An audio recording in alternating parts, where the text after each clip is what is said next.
Hey guys, I just had a problem with Jasperactive crashing on me, but I think it's because Word needed or Office needed to do some updates. So I'm going to try this recording thing again for Jasperactive Word Lesson 6 Modifying Tables.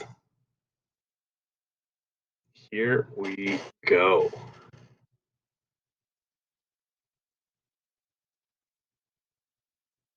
All right, so let's try this again. I'm going to bring it right up here from the top. So it says with ABC Insurance Staff List document open, note that there is a table containing 6 rows. If you point the mouse to the left of the first row in the selection pane here and you click, it selects the whole first row. What you're going to do is notice on this toolbar, we can insert and just say insert above. Now, let's go up here to the Home tab, Table Tools Layout tab, and notice there's a merge group. We're going to click merge cells. All of those 4 separate cells in the new row have changed to one, and we're going to type the title ABC Insurance Staff List. There we go. The table now has 7 rows. Ooh, feel like the count from Sesame Street.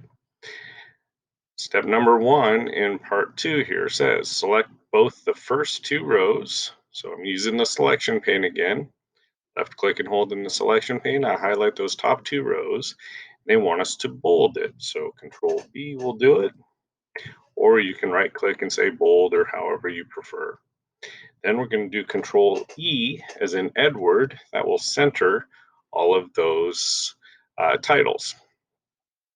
Then it says click anywhere in the row with Kalinda Prasang.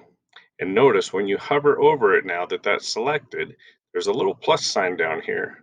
Click that plus symbol and notice we get a new row. Click it 2 more times and now we have 3 new blank rows that we've just inserted there after Kalinda. So now we will type in the missing numbers, down arrow, down arrow. Now we have put all the local extension numbers. We just don't have people identified for those numbers. Now we're going to do some formatting in the table. So watch closely. At this point, we could consider it done, but there's some other ways we can format it. So we're going to start by pointing the mouse cursor anywhere in the last vertical border. So let me click to make Word active. And notice what happens to my cursor as I move it.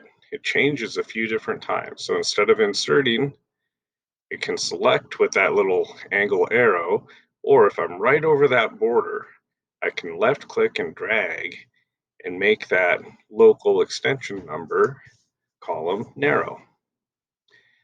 So what they'd like us to do though is click the table selector box, which is this one right here. Select the whole table.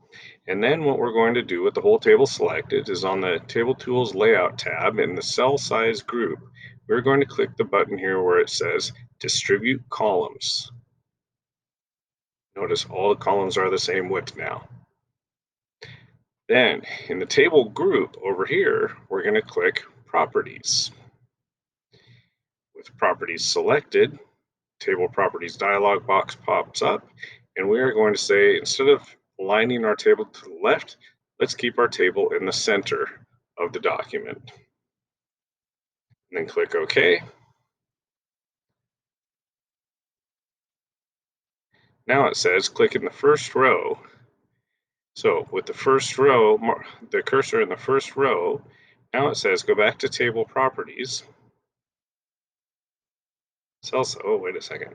Cell Size group, and then I'm going to click the Table Properties dialog box launcher and change it to Cell.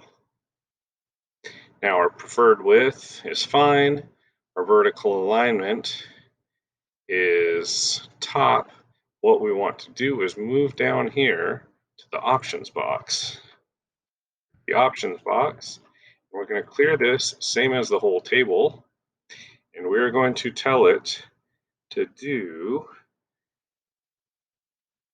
0.05 from the top and 0.05 from the bottom, and say OK.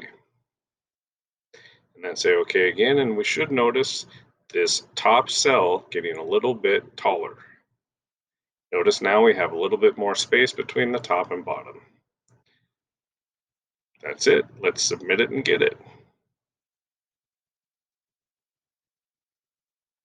Awesome. Time for the happy dance.